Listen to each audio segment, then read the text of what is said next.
The chief and the officer remained constant, Right. but the I changed a little bit. So it was chief information officer, but I also became chief infrastructure officer, chief innovation officer, chief intelligence officer, and chief integration officer. All right, ladies and gentlemen, welcome to another episode of The Download. We are super excited to have one of our good friends, Michael Long, in studio this week. Michael, thank you so much for joining us. Hey, Jake, it's a pleasure to be with you and a pleasure to be with Joel. Absolutely. Looking forward to it. Joel, nice to have you back as well. How are you? I'm so good. Glad to have Michael in studio. Feeling good. Excellent. For those of you who have not tuned in yet, I'll go over kind of an idea of what the podcast is all about. So the podcast is called The Download, and it features trending technology news, insights, and thought leadership from some of the best and brightest technology leaders like Michael Long, helping you, the IT professionals and business owners, run and grow your business. So hopefully you get some good insights, not only from this episode, but the other 10 or so that we've already done, and the next few hundred that we plan to do, God willing. With that said, my name is Jake Sherrill. I'm the founder and chairman of Tier 4 Advisors. I founded Tier 4 Advisors to help simplify and expedite the procurement process of everything data center, telecom, managed services, and security compliance. Think of us as kind of the Travelocity.com or the Expedia.com. What they've done to travel, we've done to kind of the IT vendor landscape, if you will. So again, we're here to make your life simpler and take away some of the stress that some of those projects might place on your plate if and when you were to do those types of things. Michael, you want to introduce yourself to the group? Thank you, Jake. And Joel, nice to see both of you again. Obviously, I'm not from Georgia, but I'm a proud resident. What did I hear? Australian. Okay. I'm a proud resident of Georgia. Obviously, been here for 20 years. But I'm from England. I'm a proud Brit.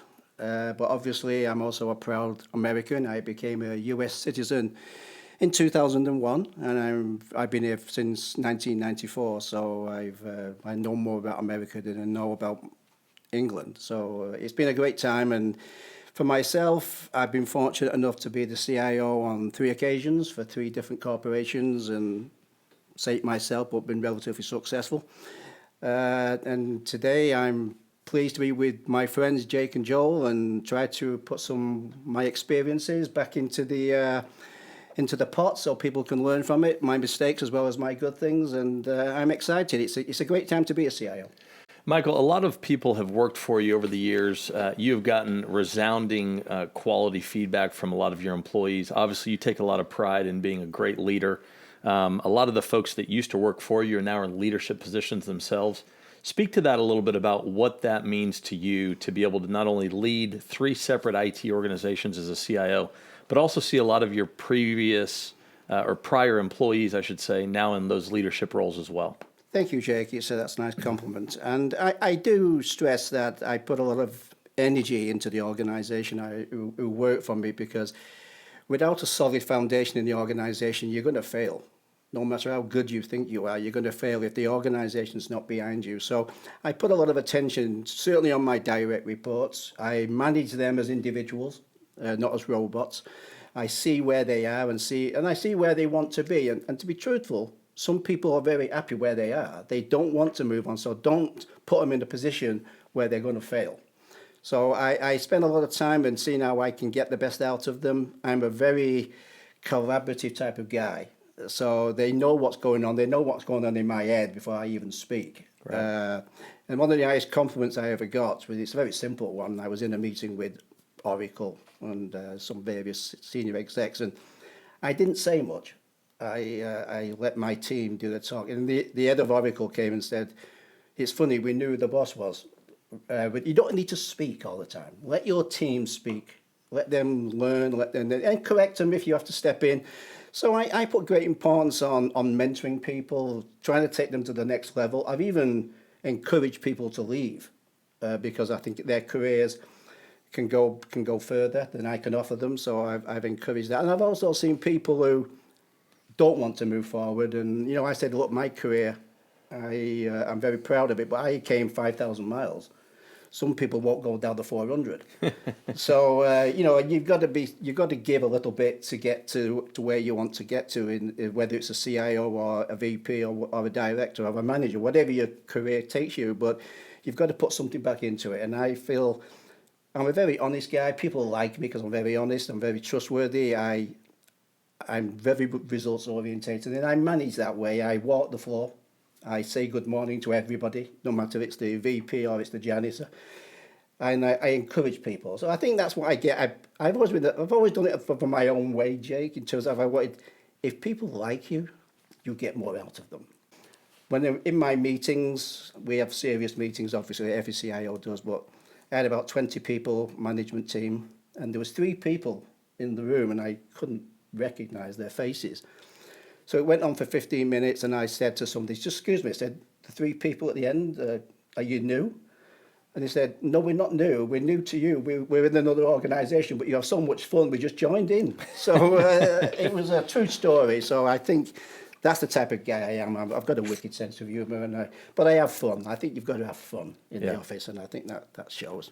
Well, and certainly having fun in environments that are sometimes very high stress, or no downtime accepted in some of those areas that, or some of those companies you worked for. Speak to a couple of the awards you've won over the years. By the way, you've won multiple awards. They were, a couple years ago, but you speak to those a little bit. That speaks to not only your character, but also your role as a leader. Yeah, I mean, the CIO of the year was very personally a great achievement for me, personally. But also it was a greater achievement for my team. A team achievement as well. The IT organisation, never won it before type of thing. And also a great shout out to my vendors, because you can't do anything without the vendors, the right vendors. Yeah. So I think it was a good all-round performance that was well received, and the accolades to my CEO as well, who gave me the opportunity to make changes, to make a difference, to do things in a different way. When I came in, I'm a Brit, I have different style, I have a different way with me, I do things a little bit differently. And I got the backing from the CIO. You can do whatever you want as long as it's legal. So I look for things, Jake. I get the team excited, because sometimes if morale's down, it shows in the work. So I got the team excited. I had regular town hall meetings and told them what we were doing, where we were trying to get to, what we were doing badly, how we could improve. And I give them every opportunity to ask questions. And I would answer every question that was given to me. I didn't say I'll come back to you on that one, like the press secretary. But no. So that was good. So I think I got their confidence. They could trust me, and that's good. You need your team to trust you. Yeah, and Michael Long is a known name, not only in the IT community in Atlanta, Georgia, but also I would say in the Southeast or nationwide. So again, thanks again for being here today. No, really, it's my pleasure. Really enjoyed it. We're going to do some rapid fire. So real quick, Michael, tell us about your first job you ever had, the first job you ever had over in England, I'm assuming. Yes. Yeah. I came from quite a nice family, so I didn't have a job at college. I went straight from school to college to work. And so my first job was with the Central Communications and Telecommunications Agency, which is the central government in the UK, which a little bit like your NSA. Okay. So I was there for 5 years as a consultant straight from college, working on telecommunications. It was the telecommunications network for all central governments, so they could speak to one another without going outside. So we put together about 300,000 end users, all connected. So that was exciting, and obviously being part of the government, it was a bit like MI6, MI5. It was quite involved as coming from college. So that got me into IT, and and ever since then I flourished. I moved on, and as I said, I came to the US in '94. So with that being your first job, I got to flip the script for a second. What was your first car? I know you're a car guy. What was the first car that you bought yourself with that first job? Anything fun and exciting? A Jaguar? Maybe a 2-seat convertible, anything like that? Yeah. You know me. I was being paid quite well. My first car was a Ferrari. I bought a Ferrari 308 GTB, which was wonderful to look at, but maintenance every time fun to drive, fun to look at, but the maintenance and it was red. Killed you. It had to be red. The maintenance, it was $1,000 just to open the door. Yeah. So and gas over in England is not cheap either. no, it's probably about $5 a gallon. That's $5-6 a gallon, yeah. Yeah, and plus the roads are narrow, so you get concerned when people are getting too close to you. And one of the biggest experiences I had, and I think I've shown you the picture, Jack. I didn't own the car, but having the Ferrari, they let me loan it for 3 days. It was the Lamborghini Countach, the Countach, like a jet. Yeah.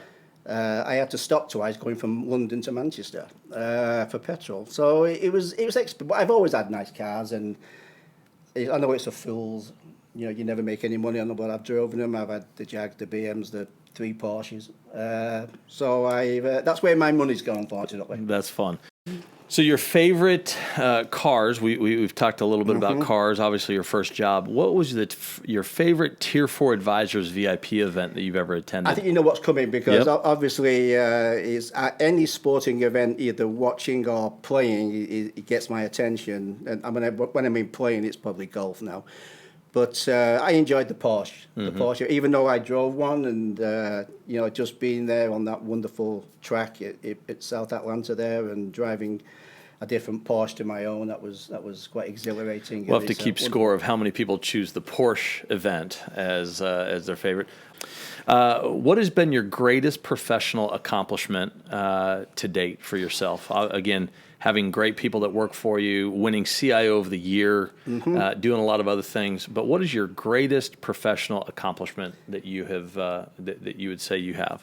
I think it's hard to top the CIO of the Year award, obviously because you're judged by your peers, and it's a great honour.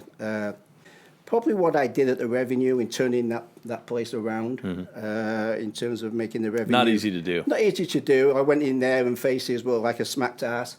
It was terrible. Yeah. Morale was poor. They didn't trust anybody.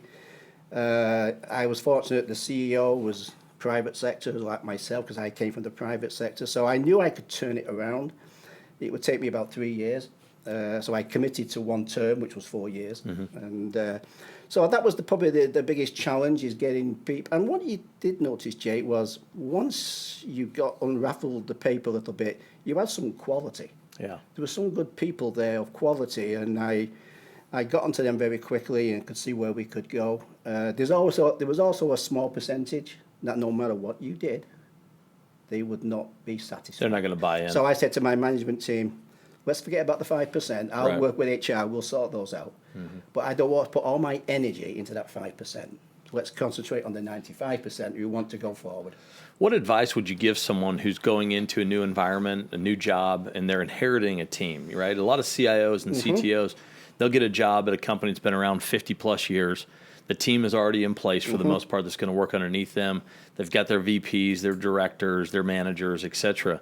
And in some cases, people are inheriting a team of 100 or 1,000 people. What advice would you give to someone who's walking in the door to something like that, of how to not only find the talent, but also retain the talent, and then also candidly kind of weed out the folks that don't need to be there any longer? Yeah, great question. It's a process. And the way I do it, and CIOs do it differently, is that you give everybody, because they're new to you, you give everybody the opportunity. Sure. I give everybody the opportunity to change. There's also, the biggest one you've got to be careful of is the person who thought he should have had the job. That's the one you have to be careful about. And but no, I didn't make any rash decisions. I didn't go in there and bring my own team with me. I didn't say, you're going. I gave everybody the opportunity, whether it was weeks or months, to see if they could come around, and if they listened and they took on board what I was saying. And I did make agreement. I don't like people agreeing with me all the time. I like to be challenged. So I think once I did that and got the confidence of people, I could see then the people I wanted to keep, the ones who I thought maybe, when you look at a team of 100 to 1,000 people, you get some C players. And most of them are Bs. Then the A's you nurture, and you try to encourage them to stay with you. And that's what I did. I made sure my A team players realised I was putting a lot of energy with them and taking them forward. The good thing is that they was on board with me quickly once I said what I wanted to do. So I think it's a process, Jake. It's not overnight. You also need to think about bringing in some new blood, because sometimes you do need some new energy. It's interesting to have conversations with IT leaders, usually daily, if not a few times a day myself, and how challenging it is not only to find the talent, but also retain the talent in today's marketplace. I'm sure a part of you is grateful that you're not necessarily battling that right now as a CIO, in the sense of, sometimes you go out and you can actually hire somebody, but a month or 3 or 6 months later, they're gone somewhere else. Kind of pivoting into what some of the biggest challenges you've had to overcome in your career are. What would you say the top 1 or 2 biggest challenges you've had to overcome would be? Yeah, I think the biggest challenge, both personally and emotionally, was September the 11th, 2001, because I was the CIO managing all airline security. So every airline in the United States, every airline, American, Delta, United, we managed all their security. So obviously on that fateful day, you can imagine the chaos that erupted around Securicor, as it was there, the biggest private security company. You didn't sleep for a couple of days, I'm sure. I was in New York, so I didn't. I was in New York when it happened on 2000. I wasn't in Manhattan, but I was on a cruise ship. Not on a cruise ship, I was on a CIO conference. Got it. It was a ship that was just outside of New York, and we sailed. It's a funny story. We sailed on the Monday night, and it was a beautiful evening. And I said to one of my colleagues, "Look at that view! It was the towers, The Twin Towers. all lit up, and we were sailing out For the last night. and it was quite emotional. And then the next day, when it happened, it was a British ship, but it was an American audience, and the captain came on, and I could tell with his voice. I thought the Queen Mother had died, or the Queen had, because it was a British crew. And then he just said, obviously there's been an invasion, an attack on the World Trade. Then there was chaos on the ship because they all knew people who worked there, etc., etc. So, and then we were buzzed by a couple of F-11s and told to get into international waters. We couldn't come back into New York, so get out there because they didn't know what was going on. Right. So that was, then obviously the company, we had to, our CEO had bodyguards, people were threatening to shoot him. Our team was under attack because of what we were, Securicor. We was managing all the airlines, all the airports. It was quite frightening because once we got there, I was reading some of the reports that came from the attorneys, the lawyers. Once the sadness had died down, they were trying to accuse the United pilots of being cowards for handing over the planes. All this, it was very emotional to read all this going on. And at that time, pilots were told to do what was necessary because the worst thing was going to happen. He was going to land in another country. He wasn't going to be a weapon. Right. But I think that was, and then obviously in the coming months and the year, we had to transfer my people. Securicor, which is a British company, was getting concerned. They were coming after their money because they were about $7 billion company at the time, and they thought the lawyers were coming after the money. Mm-hmm. So they pulled out of the US and closed things down. So that was probably the saddest personal day, obviously with the effects of 9/11 with the loss of life, etc. But the company and working in that environment was quite. So like people now with COVID and what's been going on, I've experienced it in a different way. Sure. So you react and you work with it and you make sure everybody's safe. But that was a sad time. Did the .com bust affect you at all in your daily job or the company that you were with at the time? Not really. Not really. No. How about Y2K? I think we was nervous on top of it as much as we could be, but you can remember the stories at the time. Know what you all don't the know. prison gates were going to open, everything Right. was the world was going to end. So we probably, in hindsight, Jake, we probably spent money we didn't need to. Yeah, I think a lot of people did. become rich. Yeah. 2,000 consultants became very rich. Right. They said you need this and need that. So I think we did everything we could because we didn't know. Mm-hmm. As the CIO, I didn't know. Yeah. So we did it. We did what was necessary to make sure we survived. Sure. Joel, let's talk about some of the best things we've seen all week. So as an Apple user, as an iPhone user, they just released an iOS 14.5 update, which allows the 113 million people that are iPhone users here in the United States to opt out of being tracked by apps on their phone. So Facebook, Instagram, others that track your activity on the app and then going to other apps, and then also websites you're visiting, all your behavior, you now have the ability to opt out of that tracking, which is causing quite a stir in the advertising world because that's how they make money. Your behavior, your retargeting ads, all that kind of stuff. But as a fan of privacy, which many, many, many people are, I'm a big fan of that. So if you didn't know that there's an update out there for all you iPhone users, download the new iOS up, which normally I hate the new updates. I hate them. This one, I'm a big fan of because it gives you the ability to get rid of the tracking and things like that come along with all those apps that are playing Big Brother on you. That's excellent. Good stuff. Michael, the best thing you saw all week? Yeah, it's hard to top what Joel just said, but obviously I'm a Brit, so I'm an avid sports fan, and obviously it's football, as you call it, soccer. How do you call American football? Football has helmets and pads, for the record. Yeah. Right, here in America. Yeah, Come it's on. more like a rugby. But, no, so I think what I enjoyed most was 3 English teams reached the 2 premier European finals in Europe. Manchester City, Chelsea and Manchester United were the 3 who were in the finals now, 2 different competitions. And we nearly got the 4th with Arsenal, who unfortunately failed on the evening. But that was my greatest thing as being an English soccer fan, and watching those 3 teams get to the finals, which is later in this month. So very, very, very proud of that. So Jake, what was the best thing you saw all week? So some good stuff from both of you, but did you see the viral video of the teen trying to use the cassette player online?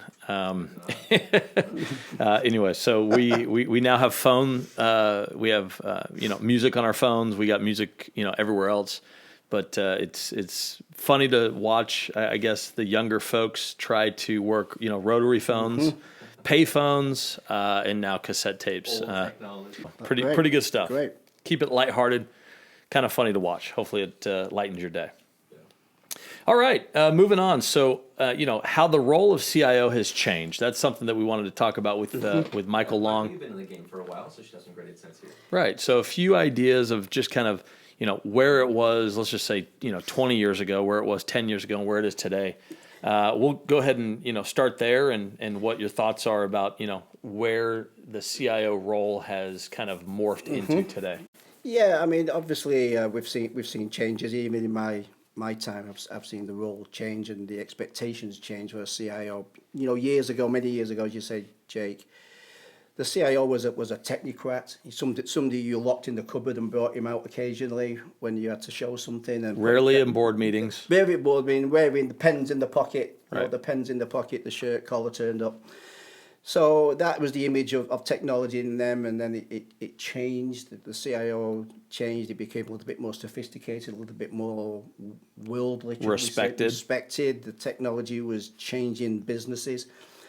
And now we've got the CIO who's business driven. Any new CIO or anybody listening to the call who has aspirations to be a CIO in the years to come, they've got to be business minded. The CIO now has an opportunity to take the company to the next level in terms of innovation, technology innovation, enabling the company to be successful, moving them forward. At the same time, he can also take them the opposite direction if he doesn't change his style. The technology is important, but you have lieutenants who can do that. The CIO must be at the table with the business people, must be there listening to the business people, seeing what they need, seeing how they want to be successful, and making sure he has the infrastructure in the organization to take them to the next level with innovation.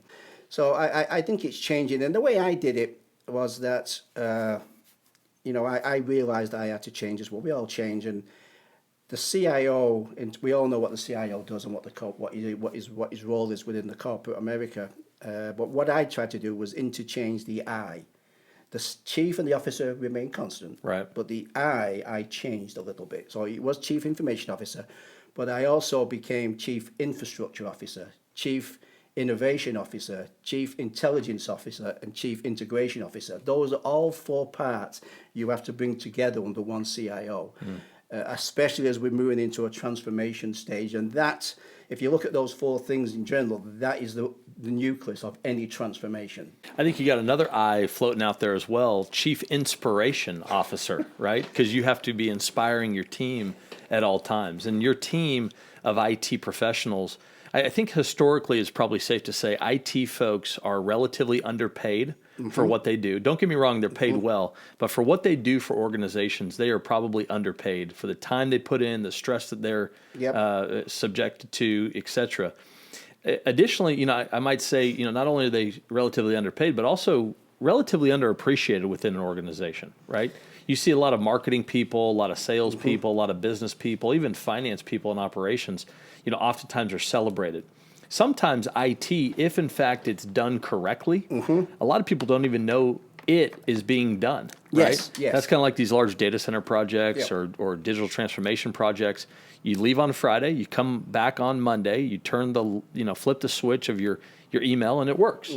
And that's because the IT department did their job correctly over the weekend, migrating you from the proverbial on-prem to cloud or what have you. Yeah. It's interesting to me to think about maybe one day, not too far away, having people climb the ranks through the IT organization. And you mentioned the IT organization, especially in leadership, being much more business focused. At what point do some of these CIOs or CTOs climb the ranks into that CEO role? Yeah, I think it's coming. I mean, if somebody asked me, I've been the CIO, I'm quite content. I'm happy being the CIO. Would I like to be the COO or the CEO? I wouldn't say no, but it's not something I worry about. Right. But I do believe a business savvy CIO who understands technology as well as the business has every opportunity to become the CEO, because one, he touches all aspects of the business. He's sales, customer service, finance, HR. He doesn't manage, but he works with all of them. So he understands what they're going through. So I think he's probably one of the C-suite executives who touches everything in that organization. And I think it's going to happen very quickly, especially if you're in an organization which is very technology driven. Tech heavy. I don't mean that, servers everywhere, but I think very tech. If tech doesn't work, they don't work. Yeah, So I think that the CEO could certainly come from the CIO. We're going to keep moving here. We're going to talk about 10 technologies that'll disrupt business in 2021. Joel, do you want to go through those real quick for Michael? Yep, we'll be super quick. Kind of give us like the thumbs up, thumbs down, quick notes on it. AI and machine learning. Yes, definitely. It's having a major impact now. Obviously, the challenge where I've done it in contact centres where it's been taken off quite fiercely in terms of customer service and reaction. But the problem is you're asking people to help you who they think this is going to replace them. It's a difficult scenario. You've got to manage it very carefully. You're working your way out of a job. Yeah. I think it enables and empowers businesses. It's something to definitely keep an eye on. It's starting already. It's going to only gain. Sure. Everyone's favorite buzzword, big data and analytics. Well, there's no AI or machine learning without big data and analytics, right? So it's something that goes hand in hand. Thoughts on that? Yes, exactly. And I think you're going to see in the coming year is there's going to be a big push on data management. I think data is becoming the new business currency. You've all got data, but most organizations don't know what to do with it. Yeah. So how you use it. So I think that's going to be the next thing, is having the data governance. And it'll come under the CIO if he wants to take it, of course. If he doesn't, the chief marketing officer will take it. Right. So I think there's competition among the C-suite now in terms of new technologies and business. 5G? 5G is enabling and empowering people to do things more mobile, right? Yes. So 5G in the cities that have it is doing some pretty interesting things. My concern with new wireless technology, any other time that you're talking about it, is where can you get it and where can't you? I'll tell you what's going to be very interesting, more so than even 5G, is what SpaceX is doing, right? Is it Starlink? Starlink's going to change the game, for better or for worse. Yeah. You're going to have people that are out in the middle of nowhere in different continents around this world who are going to have access to stuff that they've never had access to. Correct. Is that good or bad? I don't know. Yeah, and I think a good point. I support everything Jake said there, but I think also as a CIO within organizations, there's so much technology becoming available now, but as a CIO, you can't be masters of them all, and some of them are not applicable to your company. I only said to my team, we're only going to concentrate on what enables my business. If it's 5G we'll work on that. If it doesn't, leave it alone. That's right. Another disruptor in the space or want to pay attention to, blockchain. Blockchain is obviously known as, what is being used right now with cryptocurrency and how miners are building the blockchain. Again, if it can get turned into a business use case, I think it's interesting. Yeah, I'm just monitoring it. For me, I'm just monitoring it now. Made no conclusion on it. Sure. I'm going to combine 5 and 6 together because they're kind of similar. So cloud and SaaS offerings and infrastructure. 8.5 years ago when I started Tier 4, people at larger companies were using the words never and cloud in the same sentence, implying that they were never going to go to the cloud. Now you have that shift where people now feel more secure in a cloud than they do in their own on-prem data center. So, to say it's here is an understatement. Not only is it here, but it's taking over the entire infrastructure world. Yes, there's probably not many organizations are not using some format of cloud within their organization. I think the big next, and then I use cloud. I was migrated from premise to the cloud and got some strange looks at first, and then obviously the penny dropped and it's working. But I think the biggest thing that CIOs have with the cloud now, they get carried away. It's implemented, it's quick, but they're losing control. The costs are not what they think. Yeah. So I think the next thing you're going to see with cloud is getting some control financially of what this cloud is, because we were sold on initially that's going to save you money, et cetera, but if you don't manage cloud and have some type of governance, or what I did, I set up a cloud center of excellence where I could manage it, and it was managed correctly in terms of what we would set up, what we were using, which cloud we were using. Right. So, and that was the business as well. So we didn't get these satellite little islands where business were used in the cloud, and we had no control of it. And again, with regards to cloud, that's another thing for Tier 4 advisors. If you're exploring cloud or you're already in the cloud and you're concerned about costs, virtual public, virtual private, dedicated private cloud, oftentimes, if in fact you can't figure out the public hyperscaler spend model, there are other options out there. And that's part of the conversations we have on a daily basis. All right, next one up, drones. Drones are obviously fun. They're cool. They're changing the way things are obviously, taking pictures of, video, logistics, things like that. It'd be interesting to see what it is in another 10, 20 years with regards to deliveries, how they're going to solve the noise, everything. Yeah, golf courses and agriculture, and obviously Amazon and UPS and FedEx, see what they do with it, but it's not for me right now. Yeah. Sure. All right, digital assistants. Yeah, I think it's huge. With what's happening with AI and other things, allowing your software to do certain things like scheduling your calendar, working through maybe a negotiation, different tools, whatever might be necessary. You've had assistants, obviously, in the past. Having someone that's something that's digital rather than someone sitting behind a desk in your office, a little bit different. Different, yes. Yeah. Wearables? Wearables, again, continue to evolve. We're now able to have, more accurate reading on our heart rate and our how we're being tracked and things like that. Again, if you're okay with all that data being collected on you and about you, then obviously they're here to stay. I think it's the tracking part which is going to be concerned to some people, is that they feel that they're going to be monitored 24/7. Yeah. Sure. Wrapping up here with serverless computing. Serverless computing is something where, historically 100 plus years ago, people, large factories and large buildings and things, cities, whatnot, had their own on-prem, power grid, if you think about it. Those on-prem power grids then were replaced with, substations elsewhere, and it was kind of a self-healing power grid network and things. The serverless computing is basically what, power was 100 years ago, where we have our own servers on-prem. Now we're changing that into the cloud. Eventually, it is going to be serverless in the sense of I just need a place to develop. I just need a place to run this application. I just need something. I don't care if it's AWS, Azure, Google, whatever. Just make it work, right? And again, that's a very interesting concept of serverless compute. I don't care where my power comes from, as long as when I flip the light switch, it turns on. Yeah, I agree. I can't say any more than that, but I know one more I think is have some impact is no code and low code. I think that's going to have a major impact going forward, where the actual user community can start developing. They don't need code to develop, so I think that's going to have an impact on certainly around the CRM applications in ERP. It's been awesome having you here, Michael. We're going to spin that wheel, so go ahead and grab that thing and turn it. Let's go. This way, anyway? Either way, whatever you want. Spin that. Oh, we almost got number 4 again. So number 3, what is your happiest childhood memory? Turning the clock back a little bit. What is your happiest childhood memory? Let's start with Joel, and then we'll let Michael think about it for just a moment. Joel, what is your happiest childhood memory? There's one that immediately comes to mind. Playing baseball all summer long with some of my best friends, doing a practice morning at the ball field, swimming at the coach's pool at their house all day long, and then the evening going back to the field for under the lights practicing. Quickly, that's like the very first one that comes to my mind. Excellent. Good one. Excellent. Absolutely. Michael? I think mine was probably in Manchester when I was a young boy. My grandfather took me out. Manchester United, which is a famous team, obviously, just won the FA Cup, and they were coming down the road on the bus with the cup, and I was there as a young boy and my grandfather, and I was waving at the bus.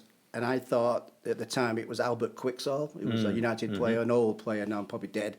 But he waved, and I thought he was waving to me. At you. Yeah, so Absolutely. that's how I supported them, and that's how You had that connection. Yes. That's great.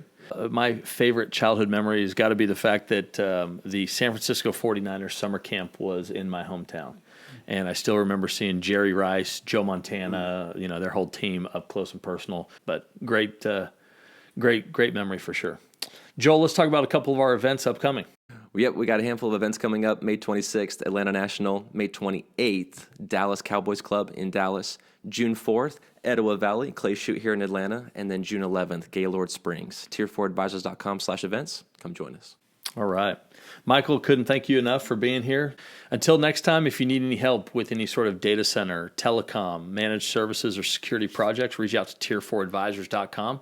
We're here to help any way we possibly can. Michael Long, thanks again for coming in. It was great. Take care. Thank you. Have a great week.